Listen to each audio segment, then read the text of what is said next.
What is up, fight fans? Welcome to the MMA Plug presented to you by Mile High Sports. I'm your host, Jordan Kurtz. You can give me a follow along online at Comments from the Peanut Gallery. Real quick before we dive into the thick of things, because there is no shortage of topics for us to cover this week here on the MMA Plug. I want to give a massive shout out to the Mile High Sports crew. The boys are out there on site in Dove Valley covering all things with the Broncos. They are in full swing of training camp, couple weeks into the mix. I am so excited that football is just a couple of weeks away from the regular season kicking off, but there is going to be plenty of headlines going on for them as far as the Broncos. There's going to be CU coverage that is going on for the football world. You have the Avalanche in off season, you have the Nuggets in the off season, but there's been plenty of moves made for the Nuggets that they are going all in to try to win another O'Brien Trophy next year and bring home an NBA Finals banner back to Ball Arena. And then you have the Rockies. The Rockies are sitting at a 31-88 clip right now currently. They're 119 games into the 162 regular season, which means that the Rockies are in a race to avoid being the fastest team to 100 losses, which was done by last year's Chicago White Sox in just 130 games. So at this point, that also being said, they are the worst team in the league by 13 games. Pretty abysmal. On the flip side, you had the Savannah Bananas come to Denver over the weekend at Coors Field. They packed the house 2 days in a row, and it's not real baseball by any means. For best comparison's sake, it's kind of like the Harlem Globetrotters of the baseball world. Is very performative, lots of crowd engagement. But if you have a family and you have the chance to ever go and check them out, I mean, it's a cool thing. It's a cool thing to take the kids out to, and a family environment, if you will, and definitely a lot of bros out there doing the 999 challenge. So either way, it was an entertaining spectacle. It wasn't real baseball, but it was an entertaining atmosphere, if that makes sense. All that to be said, make sure that you check out the Mile High Sports crew, whether that is the magazine, the website, the podcast side of things, merch drops, social media, all of that. Give them a like, share, and subscribe wherever possible. Moving along from that, we have the Colorado Rundown. There is a couple of events that are happening here on the local side this weekend. We have Colorado Combat Club going down. We're going to talk a little bit more about that later on here in the program. That is Friday night at the Stampede. Come and check us out. We are cracking the doors at 6. Fights are going to be starting at 7. We have BYB back for another bare knuckle boxing brawl out there at the Stockyards. That's going to be on the 16th, Saturday night. Our friend of the program, DJ at most of our shows here on the local side of things, whether it's Combat Club 5280, CJJC, whatever. Georgie the Buzzsaw Martinez, he's going to be making his bare knuckle debut on the card. You also have the chance to see someone who I think in our fight community deserves some flowers, and that's Courtney Cameron. She has the chance to go out there and be a 2 division world champion for BYB promotion. So give them a look this Saturday night out there at the Stockyards. At the end of the month, you have Sparta having a massive fight night card going down. That's there's a couple of matchups on the show that I am definitely keeping my eyes on. You have on the amateur side of things, Anthony Stack and Devin McGinley getting after it. That is a 170-pound matchup that has fireworks written all over it. In the co-main event, I believe it is, you have Oscar Herrera and Jay Ponder, and then you also have Aaron Beltran and Tyler Stout. That's a matchup that you could place on any regional card and say, oh yeah, that fits Beltran in the Stout matchup. So I'm really excited. That's a tremendous fight that they put together for that. Moving along now, we're going to get into the weekend recap. This last weekend for the UFC, there were a few highly notable moments on the card. I've said for years now that I think that Fluffy Hernandez is a dark horse title threat. He is continuing to prove me right at every step of the way. The way that he broke, he didn't just beat Roman Dolidze, because mind you, Roman Dolidze is a very good and a highly talented fighter. Anthony Fluffy Hernandez broke him. He straight up broke that man and he broke his will to continue to want to fight. He is basically, he's not exactly the same, but there's parts of his game that are 100% on par with it. He's like a middleweight Kane. He doesn't have the elite like D1 wrestling in the sense that Kane did, but he does have really good wrestling for a dude who wasn't a top tier Division 1 wrestler or didn't come out of a JUCO factory like an Iowa Central or anything along those lines. For just a NorCal kid who has put in the work in the room with his coaches and his training partners. He has tremendous wrestling and he is running away with the lead right now for all-time takedowns in the middleweight division. And that's above guys like, say, like Chris Weidman and whatnot, who was a All-American Division 1 wrestler, a UFC champion. Fluffy is still on the ascent, and he has a considerable lead for that takedown lead.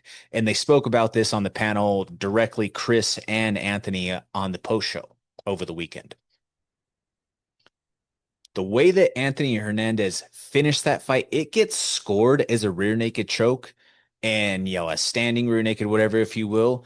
But it was more of a F you pay me type of choke. It was a straight up snatching. You know, when you see that dude at the bar that's just being a real pain in the ass or is just unruly and the bouncer just comes and snatches him up by the neck and drags him out? That's exactly what Anthony Hernandez did to Roman Dolidze. All he did up against the fence was just snatch his neck and start dragging him back toward the center of the octagon, and Roman was tapping immediately. Again, Roman is a top tier grappler and, dare I say, has some of the best jujitsu in all the middleweight division. But when you drag somebody into deep waters, when they are fatigued from being taken down and having to get back up over and over, because there were multiple times where Fluffy could have chosen to engage the action on the ground, but he didn't. And he spoke to that directly by saying that I know that that is where Roman is the most dangerous. Why would I play with him there? That also shows that Fluffy is not just this scrappy brawler. He has some IQ in the process to go with those gritty skills. No, I am sold on Anthony Fluffy Hernandez. If they don't do the RDR fight next, and I don't know, I mean, I wouldn't mind seeing him fight somebody like Izzy. That's the way of this game. It's carnivorous. You feed the old to the young and on the rise. It's time to give this man his opportunity to break into title contender talks. In the co-main event, you had Steve Erceg bounce back against Ode Osborne. I think that this was a long time coming type of situation. Steve Erceg, it's nothing to slight or it's nothing against Ode Osborne, but I do believe that in terms of what their topside potential is, Erceg is the better guy. Erceg was coming off of 3 losses though, but it is, again, as we noted last week, those losses were all to guys, were to very highly touted, accredited, clouded, whatever you want to say, fighters of the division who are either title challengers or contenders and whatnot and champions. Erceg got a big win that helps him get his confidence back, and it's going to help him move back toward getting toward that top of the division there for Astro Boy. We had a tremendous knockout from Jocelyn Edwards over Zombie Girl Priscilla Cachoeira. That was a 6-3-2 that you could have put to a textbook display. I mean, that's a combination that is fairly fundamental that you see in a lot of gyms or in a lot of private sessions when you're learning and hitting pads and whatnot, or first going through some kickboxing classes. There was no fat on that combination, and the transfer of energy from that back rear toe all the way through the torque of the core extending through the hips. on that final blow. I mean, that was again, that was technical mastery on display by Jocelyn Edwards right there, and it completely flatlined Priscilla Cachoeira in the process. Huge performance, got her a bonus. Also, had to save this one for the last one that we're talking about for this UFC card. Elijah Swift Smith. Wow. Our friend of the program, this young 22-year-old kid who is a second generation UFC fighter, just immortalized himself with that highlight reel in MMA history. That's the best slam knockout, and for sure the next best power bomb slam that we've seen since Rampage himself did it to Ricardo Arona way back in 2004 for Pride. A mashup even got posted by Rampage himself on his Instagram. So when we're talking about the rub or the bump, if you will, that Elijah gets from that type of performance, that's huge to have someone who has million plus followers the way that Rampage does, who has the connections with Jackson, so on and so forth.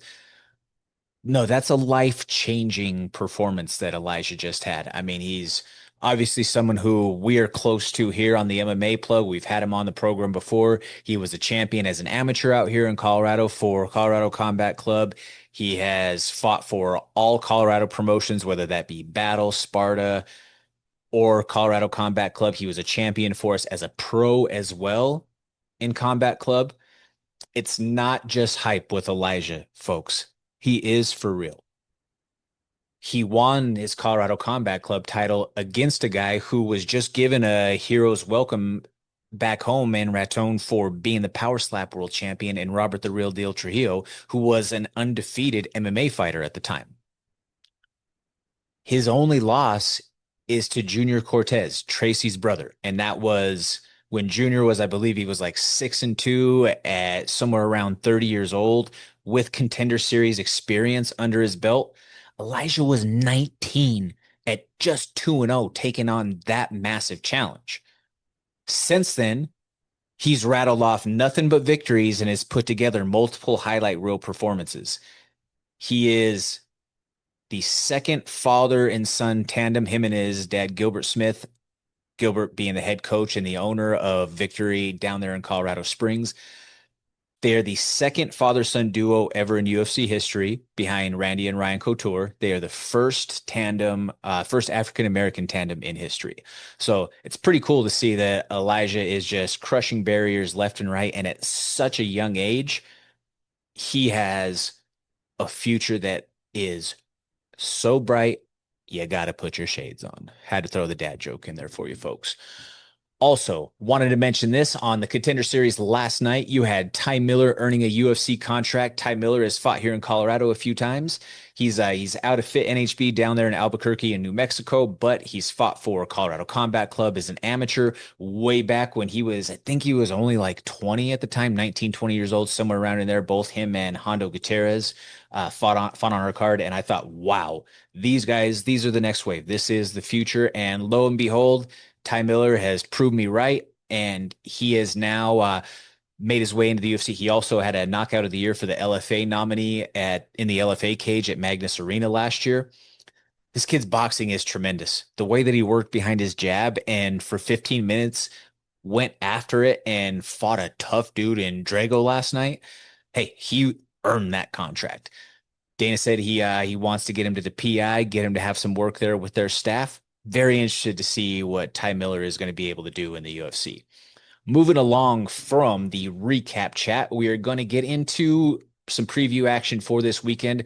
We have Colorado fighters that are getting down all across the board, whether that is PFL, LFA, Fury, UFC. There's like I say, there's lots of action that we have to discuss right now for this weekend preview. As far as some connections that we have on this PFL card for the weekend, for those who are keeping track at home, we have Justin Wetzel, who has been on the program with us before. He is in the 135-pound, the bantamweight finals for the men. Justin Wetzel has a chance to go out there and make a life-changing bonus in the in that finale by getting his hand raised. He's a tremendous fighter. I like the dude just on a personal level. He's a good dude. You see him at the local shows. He's he's always in the mix, supporting his guys, helping corner his crew, doing work in the back. And just again, he's someone who is he's a martial artist through and through, loves the game. I've had the pleasure of getting to watch him from a very early stage of his journey in the fight game to all the way now fighting to become a world champion of a major organization. We've spoke to him on the program again. I cannot be more excited to watch Justin Wessel go out there and get his hand raised and get 12 pounds of gold wrapped around his waist. You also have another friend of the program who has fought here in Colorado as well for the LFA. She made her pro debut out here and has since had success in both Bellator as well as now the PFL. You have Jenna Bishop in the 125-pound, the women's flyweight final. She's going to be taking on Liz Carmouche. Very stiff test. Liz Carmouche, a champion. She is someone who has been in the fight game for years and years and years. But Jenna is a very stiff test herself, jiu-jitsu world champion many a times over, and has had success translating into the MMA cage. She has the opportunity to go out there and settle some personal scores that she has with Liz Carmouche. Liz did a lot of talking throughout the week, so I'm interested to see how that plays out. We have Isaiah Diggs, his fight against Damian Nelson that we talked about last week. It was originally scheduled there. It got bumped over. So he's going to be fighting this weekend. Has fought for Colorado Combat Club, Fury, I believe, Battle, Sparta, and he's also an alumni of CSU Pueblo Wrestling. You have Chris Mixon of High Altitude making his return to the PFL this weekend as well in the LFA cage. Shout out to my man Johnny Cars. Talked to him this morning. He's on the drive out there taking all the LFA gear, LFA Special Forces. He's that show's going to be going down out there in the Dakotas. You have Phil Latu on the card. Phil is a very exciting prospect who brings a lot of pop. I mean, Phil, he fought on the Contender Series. He's a guy who, I mean, his mustache might give mine a run, but he's someone who goes for it. He has bad intentions when he throws and he wants to finish you. That is why you should want to watch him fight. On the Fury card this weekend, you have another dude who goes out there with bad intentions. When you talk to him and when you know him in person, he's as nice and as cordial of a dude as it can be. But when he gets into the cage and in his face-offs or the persona that he carries on fight day and in fight night, he is a real son of a bitch to have to deal with out there. And he fights like his hair's on fire. You have Carlos Rivera out of Colorado Springs, Victory MMA. He's going out there trying to step closer to the UFC this weekend. He's a brown belt in jiu-jitsu. He's a guy who has been getting some work in, training and doing some sparring with the boys up at Factory X when the Victory crew comes up here and there. He's fought for us in Combat Club and has beat some very highly touted prospects along the way. He's fought guys here on the Colorado scene who I believe are the absolute future and the next generation of this sport. He is a part of that crop. Check him out this weekend for Fury. Talking over a few of the fights this weekend on the massive UFC 319 card. This is stacked. It is going down out there in Chicago. In the main event, you have a highly anticipated matchup with Dricus du Plessis taking on the Wolf. Boris finally gets his long-awaited title shot. You have Khamzat Chimaev finally cleared with a visa to be able to fight in the U.S., finally healthy enough to get to fight week. I mean, I don't want to jinx it because we still have a couple of days for him to get all the way there and to get to actually making weight, stepping on the scale and getting to the cage. But again, this is a tremendous fight if this goes through. The first round is something that you better not blink.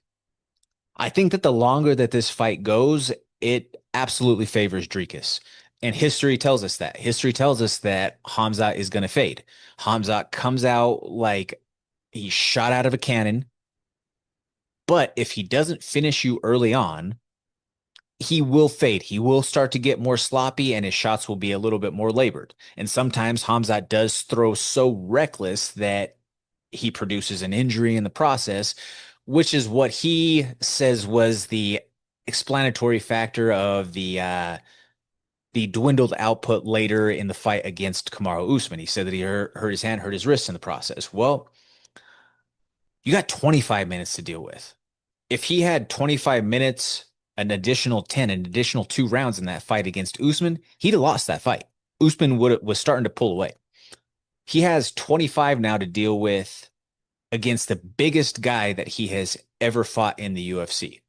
Dricus is massive. Now, height for height, they're pretty close, but in terms of density, I've been around Dricus, and what I kind of compare him to in person, and this was a couple of years back. This was 2022 down in Jacksonville, UFC 273 fight week. Dricus has size comparisons. He's not as big, I guess, or as necessarily as overwhelming of a physical presence as Paulo Costa was, but he's somewhere in between. But he's somewhere in between that mix. You know what I'm saying? He's a tall dude who is a very big and muscled up middleweight who has those giant muscle bellies that can wring out that much more water. So when he cuts weight, he can, in theory, cut more. Ever since he's had the nose surgery, though, the seeming or the perceived cardio issues have gone away. I've for so long picked against Dricus, and I've said that, oh, he's sloppy. His mechanics are not exactly sound. He has weaknesses, or there's holes within his game. And there are. There absolutely are. But at each turn, he has defied the conventional logic, and he's found success. And found success in the way of winning a world title and having multiple title defenses to it. I think that he might be just that much of a brute that he can weather the early storm of Khamzat Chimaev. Call me crazy. If you would have given me this fight, even, just say, for example's sake, 365 days ago, if you were to have me breaking this down last year, I'm probably 100% giving this title fight to Khamzat. I'm probably giving this pick towards Khamzat. Right now, I don't know, man. I mean, Khamzat obviously is something special. We've seen his explosiveness, what his wrestling is, his squeeze is otherworldly. But every now and then, you have a guy who just is that much of an against the grain mold, or he's against the grain and he's not of the typical mold, that it just works. And Dricus might just be that unorthodox and that goofy, that herky-jerky, and also that durable to be able to give those fits to Khamzat that he can't solve, especially over the course of 25 minutes. But what do you guys think? Let me know online. You could hit me up on social media. That's at Comments from the Peanut Gallery on Instagram or on Threads. In the co-main event, we have a thrilling matchup between Lerone Murphy, who has taken a massive chance against the debutante, Aaron Pico. We talked a lot about this on the program before, so I'm not going to go too widely into this matchup, but Aaron Pico has level 10 FU power in each hand. He has tremendous wrestling. His strength and conditioning is tops. He's going up against Lerone Murphy, who is very technical, is a tremendous fighter. But where I see a difference in these two is the danger factor. I don't perceive Lerone Murphy, despite him being unbeaten at 16-0-1, I don't perceive Lerone Murphy as a quote-unquote dangerous fighter. He will be a technician, he will point fight, and he will be a decisionator, for lack of a better term. I mean, I know that comes off as disrespectful, but it is what it is when you take a look at his resume. Whereas on the flip side, Aaron Pico is a powder keg just waiting to erupt. I mean, those are two lit fuses in his right and left hands. And if that gets detonated, you are going to a place where time does not exist. Years and years ago, and I say this in respect to Aaron's boxing because of a statement that Freddie Roach, one of the most widely respected boxing trainers and world champion coaches that this generation of boxing has ever seen. Years ago, Aaron Pico was training, doing boxing work at Freddie's gym. Freddie was begging and pleading for Pico to not choose to go the MMA route because he felt that within just a few years' time, Aaron Pico would eventually become the 147-pound boxing champion of the world. That's the level of prospective talent that Freddie Roach saw in Aaron Pico years ago. And now, as we look as his career has progressed, he is fulfilled on a lot of those things. And the way that he is just so clean and fluid, I'm excited to see what he brings to this featherweight division because that's a shot of that's a shot of energy right there in the arm of a very dangerous prospect and a guy who I think will offer a little bit of a different personality once you get to know him too in the media as well. Moving along from that, we've got a couple of other matchups here on this main card that we want to hit. You have a welterweight banger on the schedule. I don't believe that you will see anybody shoot in this fight. You have Jeff Neal taking on Carlos Prates. Carlos Prates looking to get his hand raised and bounce back after that defeat that he suffered for the first time in the UFC octagon against Ian Machado Gary. Jeff Neal on the flip side, Jeff Neal is kind of became that gatekeeper role of the 170-pound division, but he's as tough as it gets. He is a stiff test for anybody at 170 pounds, and he has the power to put anybody to sleep. His nickname is not Hands of Steel for no reason. But when we're talking about levels or what is the ceiling for these guys, I mean, I just think that Prates has so many more tools that he brings to the table. Jeff Neal, his hands and his boxing, once he gets into, and if he can unload, absolutely devastating. Prates, especially from that southpaw stance, and when he's playing with you from an open position, he has elbows, he has knees, he has that stiff left hand that shoots like a piston and puts you out, and then he'll go tower with the kick. So he just creates this funnel where he's gonna trap set you. He's gonna bait you. He's gonna gather his intel, and based off of what you do, will prime whatever his attack is gonna be. You look to guard low, okay, he kicks high. You're protecting body, okay, he's mixing it up and maybe coming over that lead arm. There's so many different ways that he mixes it up, especially, especially when he has the opportunity to go from an open stance. It's fun to watch. I think that he is one of the most entertaining prospects in all of the UFC. And it's simply because of that style. I mean, his heavily Muay Thai based style has translated well for him in MMA, and he's long and lanky. The power makes him somebody who has become must-see TV. He's one of that Fighting Nerds crew, has just taken the MMA world by storm. You have a middleweight matchup between Jared Cannonier and Michael Venom Page, a couple of older vets who are long in the tooth, but Michael Venom Page still at this age, getting close to 40, Jared Cannonier north of 40. Michael Venom Page is still fast. He is still one of the pound for pound fastest guys on the entire roster. I mean, the way that he can cover distance is nothing short of a marvel or a spectacle to marvel at. Jared Cannonier on the flip side, he's more of a brute. Formerly started off in the heavyweight division, as we all know with his story, and has worked his way down. Eventually became a middleweight title challenger. He's on the back nine. It is what it is. But that doesn't mean that Jared Cannonier is not still a very formidable force in that middleweight division. But speed kills.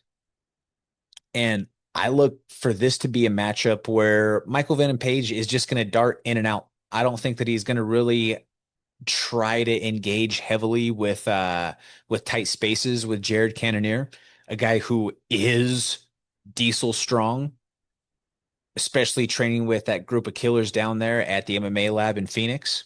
I think that Michael Venom Page is just going to use his speed. Speed kills. He's going to dart in and out. He's going to use the jab. He's going to use that long two that he found a lot of success with guys say like Kevin Holland or with Sharabullah Magomedov. And he will be out of harm's way by the time that you even register what you're trying to throw. That's the way that Michael Venom Page has been. I had questions when he came into the UFC, being that he was, a signee over from Bellator, but he's proven that he has those top tier striking skills that can compete with anybody, and he's done so at 170 and at 185.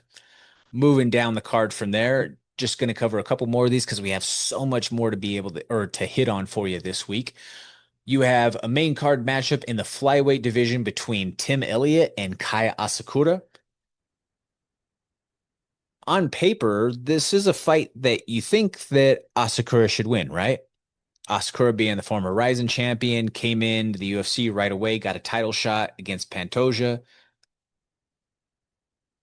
But Tim Elliott he's just, as his nickname suggests, he's awkward. Styles make fights. Tim is by far and large the better wrestler in this fight. Tim is durable and he's slick on the ground and he's grimy to just weather you out and break you over the course of 15 minutes. Tim is older. Tim has had to deal with some injuries, so it's going to be something to observe how his body responds against somebody who does have an athleticism and a speed advantage the way that Asakura does. Where I look for Asakura to potentially have opportunities or some openings, it is going to be with those shots that go up the middle. It's going to be with stuff like the knee shoot in the middle. It's going to be with those fives and sixes because if Tim is going to use that wrestling, well, eventually he's going to have to level change. That's where Asakura might be able to find some success there. But Tim has a lot of veteran tips and tricks up his sleeve, and he might be just crazy enough to get it done over the weekend. That's a trap fight on the card. I wouldn't necessarily touch it unless you found some great value there. Unless you're if you find the great upset odds for Elliott, absolutely. You have a matchup headline in the prelims with Bobby King Green taking on Diego Ferreira. Couple of veterans in the 155-pound division.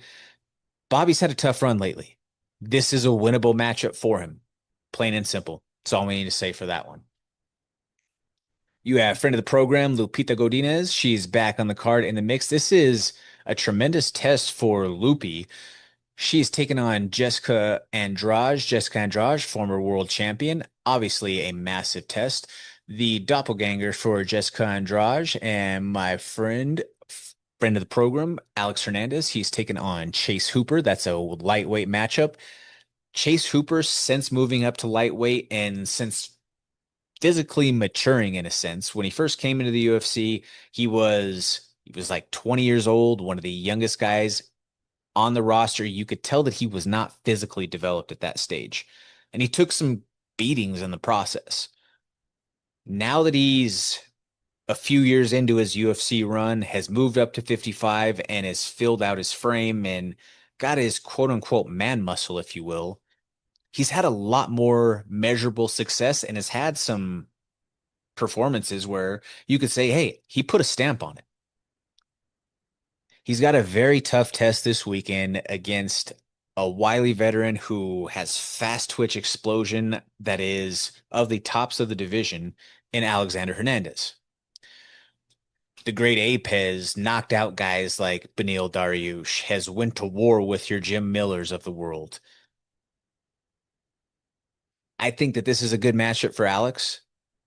I think that in the grappling department, Alex is savvy enough to be able to tangle with Chase Hooper. And I think that he's the more explosive and I think that he's the better striker. You have another exciting matchup in the lightweight division between Edson Barbosa and Drakkar Klose. Close might try to implement a lot more wrestling.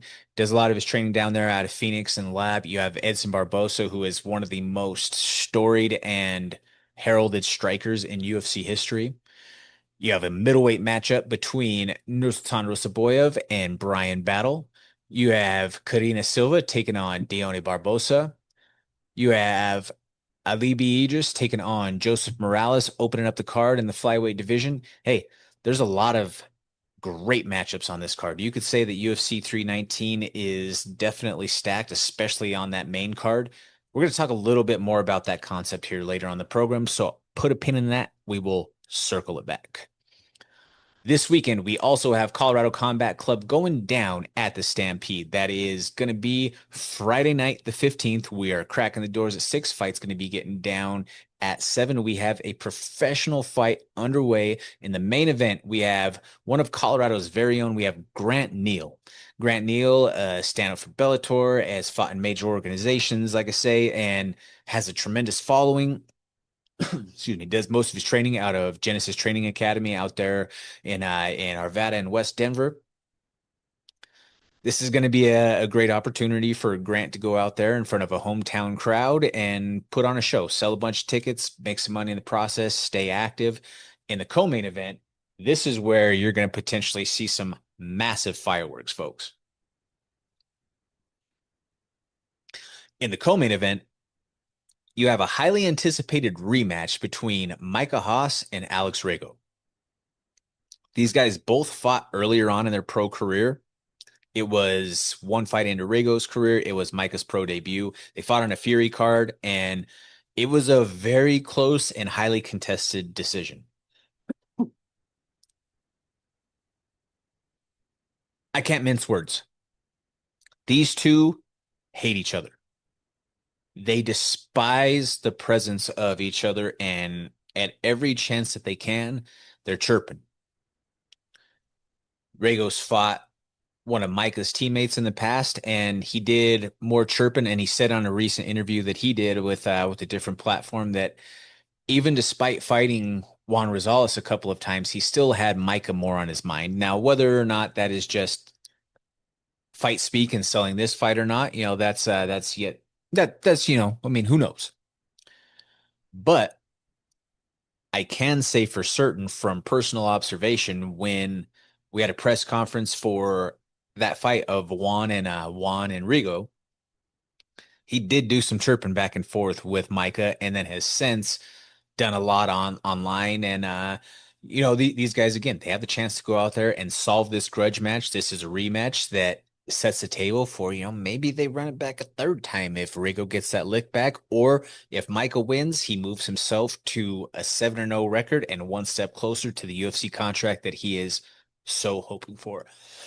Another matchup on the card that we want to talk about in the pro ranks. You have AJ Vasquez taking on Eddie Lamonte. This is going to be a couple of big boys who are definitely skilled, come from some respected camps.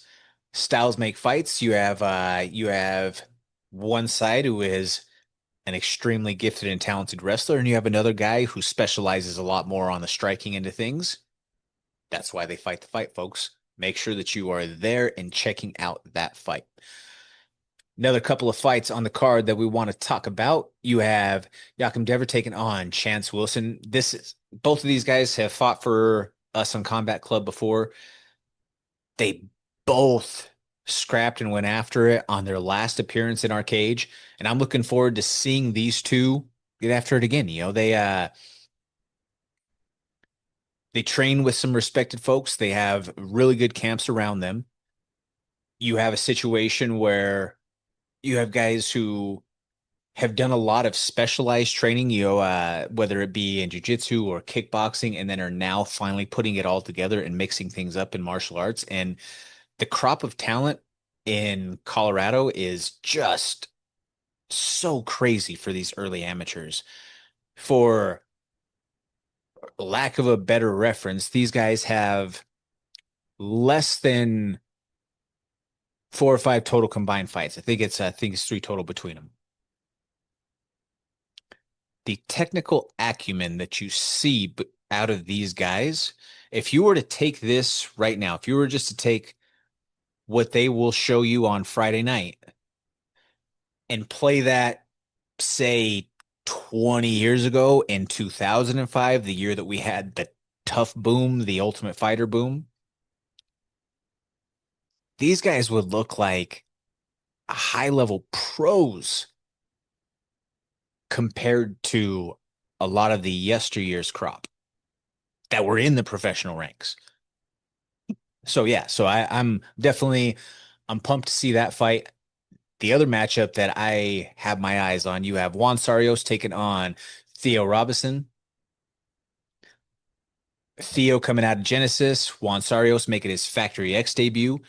Juan has a lot of fights under his belt for being just in his early 20s, but this is the first time that he's going to be going out there repping that X on his chest. It's been more than a year since he's fought last time. He's spent a considerable amount of time in the lab putting together a whole new skill set, a whole new mindset and approach, and has some true mentorship and some guidance within his career.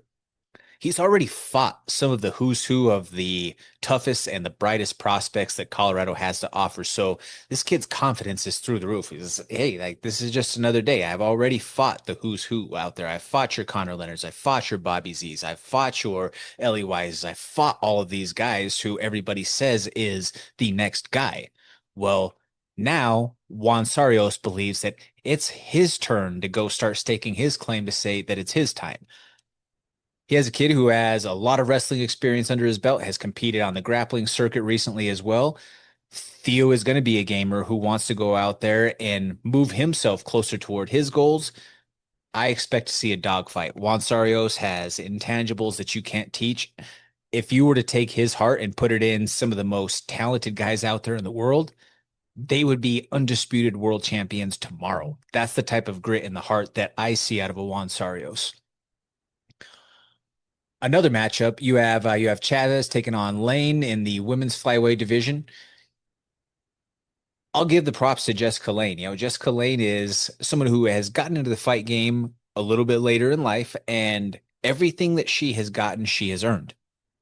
Whether it is the wins in grappling shows or tournaments to striking shows, Muay Thai tournaments, and now as she's transitioned into MMA, every accolade that she has gotten, every time that her hand has raised, every bit of praise that she gets, she has earned through hard work, grit, and dedication.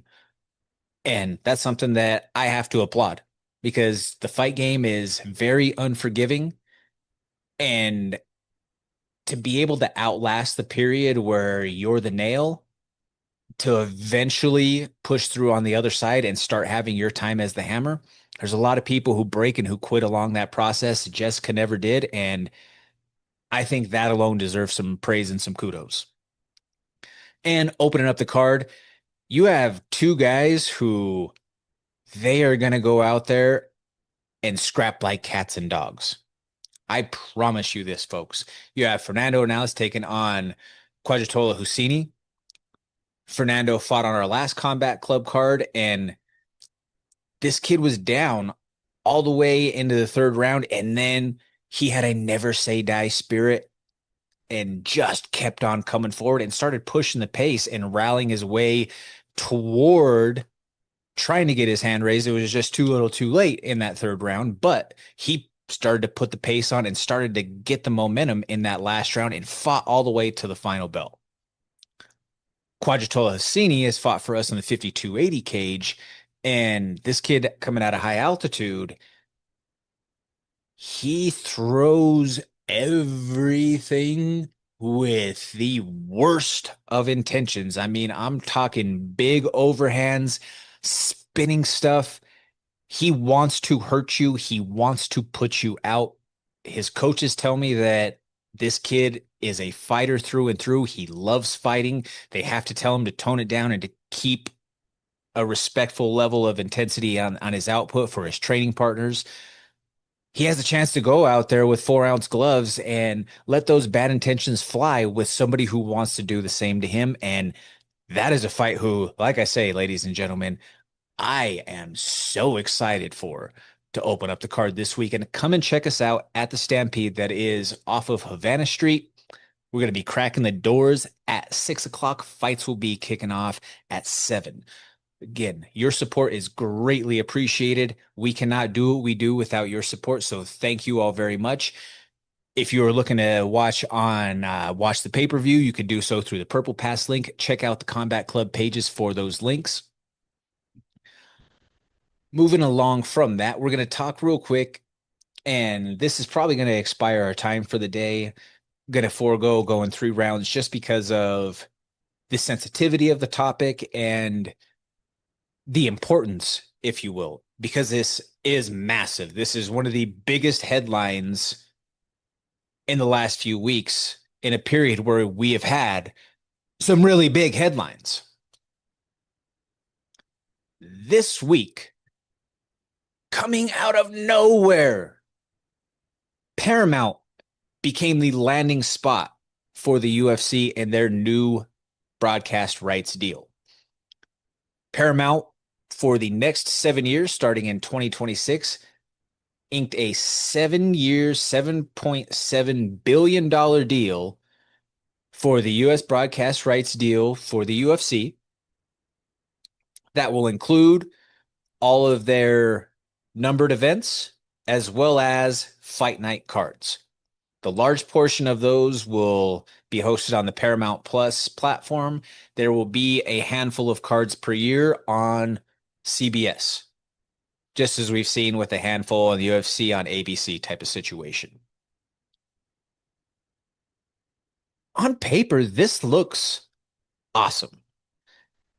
And you have to start saying, or you start looking at things a little bit deeper than the surface level, and you begin to ask, well, what's the catch? Because this seems like a massive win, right? For reference, previous deal was roughly around like 440 million, somewhere around there per year. But this is a situation where everyone wins but the fighters. The UFC just doubled their nut per year of what's coming in per their broadcaster. Fans just had their expenses for all events, considering if you were paying for ESPN Plus and paying for all the pay-per-views, you just had your expenses cut from over $1,000 per year to just north of $100 annually. For now, because conceivably Paramount prices are going to go up. Multi-billion-dollar deal with the UFC. They just had a multi-billion-dollar deal with the South Park guys. Common sense says that they're going to make up that expense somewhere, which, if we know big business and corporations and capitalism, that gets passed on to the consumer. That all being said, it's a win overall for fans with less expense. It's a win for the UFC and that they just doubled what they're bringing in for their broadcast rights deal. But what about the fighters? It is still the same base starting pay today as it was when I began covering the UFC damn near a decade ago. Bonuses have sat at that 50K mark as a standard. I mean, minus your one-off fluctuations where there might be a 100K bonus night or the UFC 300 with the increased bonus there. In large, the standard, the precedent is a 50K bonus that was set in 2013 on the Fox deal, a deal that predated the ESPN contract. For numbers' sake, they say that the US dollar has lost roughly 25% of its purchasing power since 2020. So that means that 2020 to now, that 50K bonus is basically a 37,500 bonus in terms of what you're actually netting on that. Then you got to pay taxes and you got to do all the rest of that. And then inflation and so much. So the increase of the revenue going to the UFC and fighters not having any sort of increase to their compensation structure, they're getting even less of the share than they already were at around 17% previously. Another question that I ask in all of this is, how will this deal impact the relationship with ESPN and the coverage on ESPN platforms such as SportsCenter, First Take, where you would have DC go on after the weigh-ins with Stephen A. Dana would be a regular person who would show up on Pat McAfee's show, and so on and so forth with some of these other opportunities that ESPN provided as the worldwide leader in sports. And yeah, there's a lot about ESPN that is gone downhill over the last few years, but they are still the worldwide leader when it comes to sports coverage. They are still the go-to for a considerable amount of the sports consuming base out there as their primary platform to digest anything sports related. How does losing that platform or the promotion that ESPN provided impact the UFC? When we look at the numbers from social media alone, not talking the reach of the terrestrial media and the cable numbers or anything along those lines, just looking at social media, you go from with a combined ESPN accounts of, say ESPN, ESPN, MMA, Sports Center, you have a combined reach of 300 plus million followers, subscribers, blah, blah, blah. That compared to the Paramount, the CBS Sports world, just over 30 million. That is a significant swing in terms of digital impressions that we're talking about here. Will this drop off hinder the fighters? Because the UFC has already made it clear that they're choosing to go the NFL model, that they care more about promoting the Shield, the brand, the UFC, if you will, versus promoting individual stars. And now that they don't have pay-per-views to sell, they have even less incentive to build, market, and promote individual stars. They just need to meet quotas to put out cards. More on that in a minute. Typically, whenever we have these broadcast rights deals, especially these massive ones that we've seen across the other Core 4 sports organizations over the last few years, that generally means that you have an increase to the salary cap. For those who don't follow the other sports, what that means is, in layman's terms, there's more money that's being paid to the athletes. But the issue here is the UFC has no union. There's no fighters union. They have no collective bargaining agreement that guarantees that a certain percentage of the revenue structure is going to the fighters. There is no guarantee that they have in place that this increase in more than $500 million annually has any impact on their bottom line. There was nothing that they had in place that when the UFC had that $190 plus million crypto.com deal, that they got a dime from it. But it's never going to change because fighters will never unionize. They will never hold out for better conditions, even though 2026 is the prime and perfect time to do so with this new platform being launched. But it's a moot point because they're never going to do it. So no need to nail the hammer on that anymore. But as I started to say earlier, this deal takes the pressure off of the UFC to deliver cards that quote unquote sell.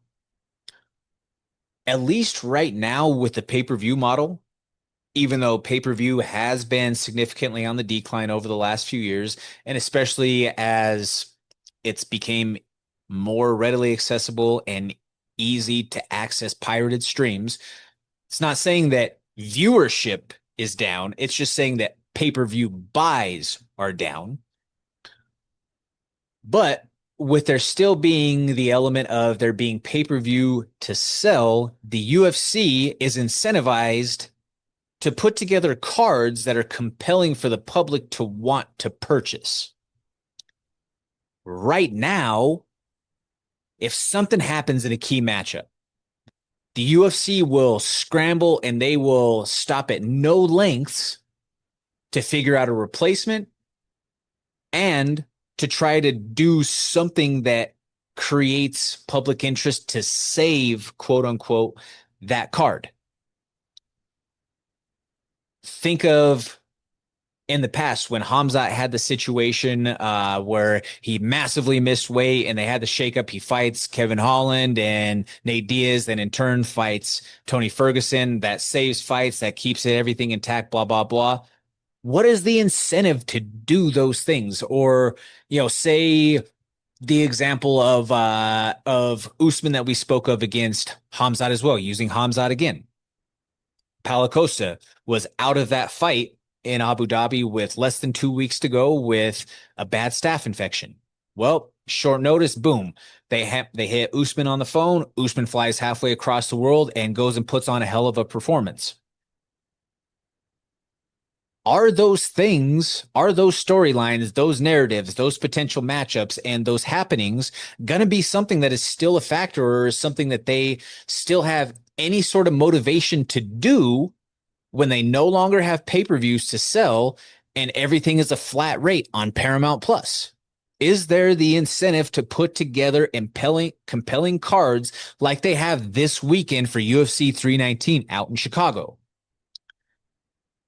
Something else that I found interesting from the whole rollout and the announcements and the people in power that have spoken on this through the week, you had kind of an open mouth insert foot or a don't get ahead of yourself type of moment from one of the suits in the UFC. Mr. Shapiro, he comes on and it was some dumbass investor speak of him cutting his nose off to spite his face by saying, "Oh yeah, pay-per-view model is dead. Pay-per-view's dead. There's no more reason to be a part of that. This is a way of the past. What we're doing is going to be a way of the future." Hey, knucklehead, you have a pay-per-view this weekend. You have multiple more pay-per-view cards that you have to sell throughout the end of this deal to close out 2025. What the hell are you thinking telling people that it's dead when you still have shows to sell? On the investor call following from that, the wise to the streets promoter that he is, I mean, Dana you can definitely validly criticize some of his moves as a promoter over the course of the recent history. And, maybe the lack of attention that he's given the UFC in relation to some of his other projects.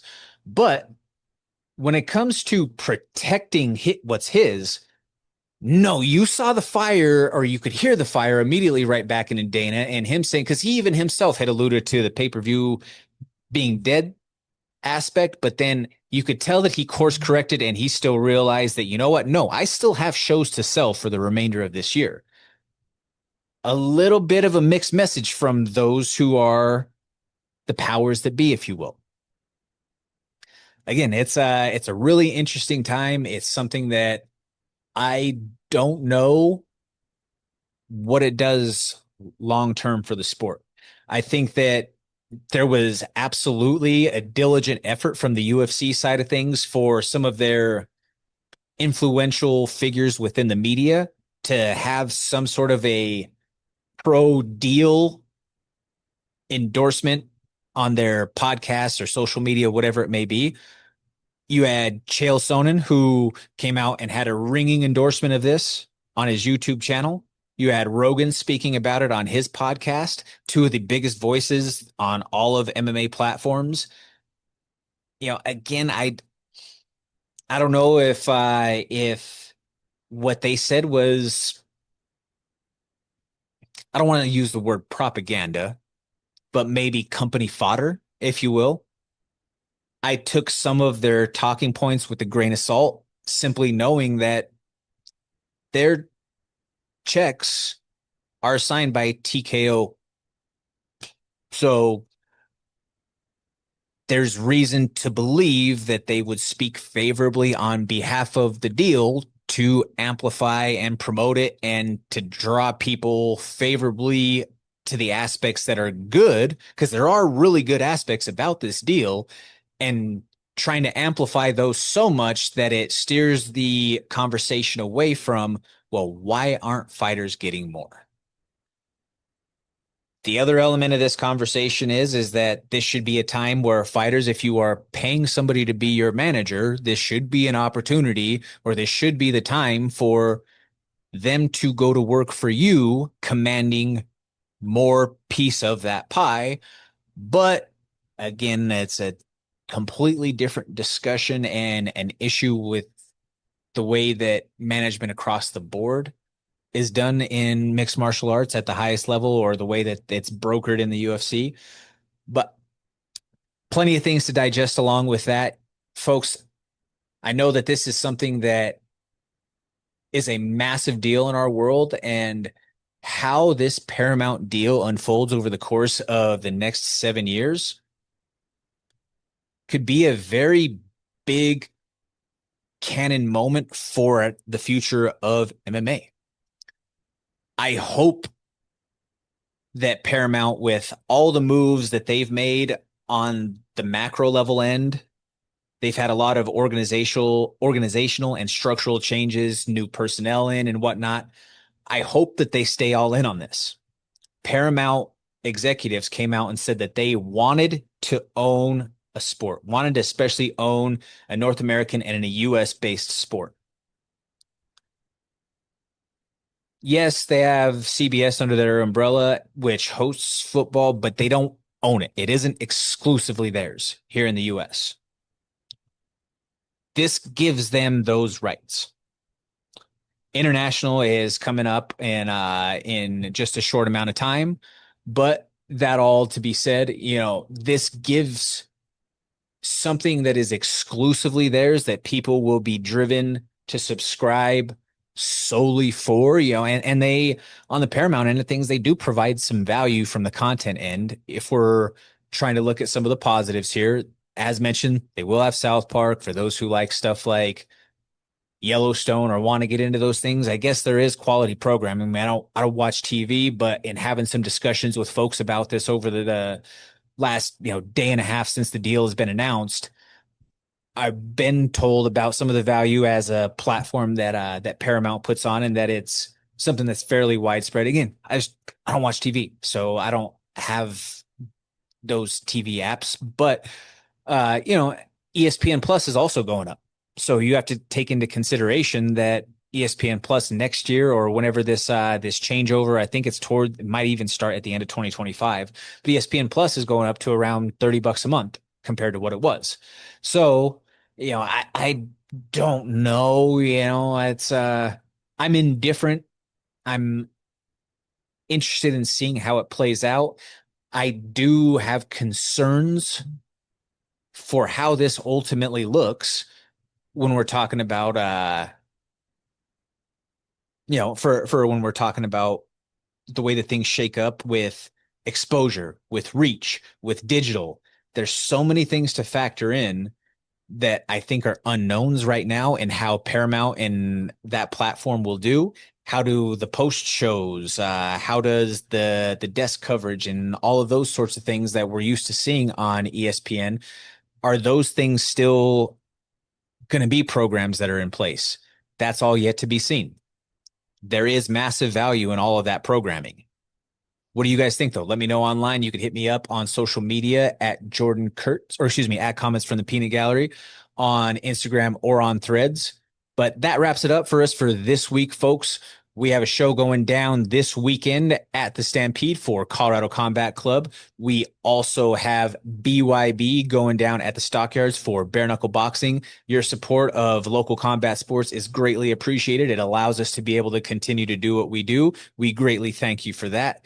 We'll see you next week, same time, same place. I'm Jordan Kurtz. This is the MMA Plug on Mile High Sports.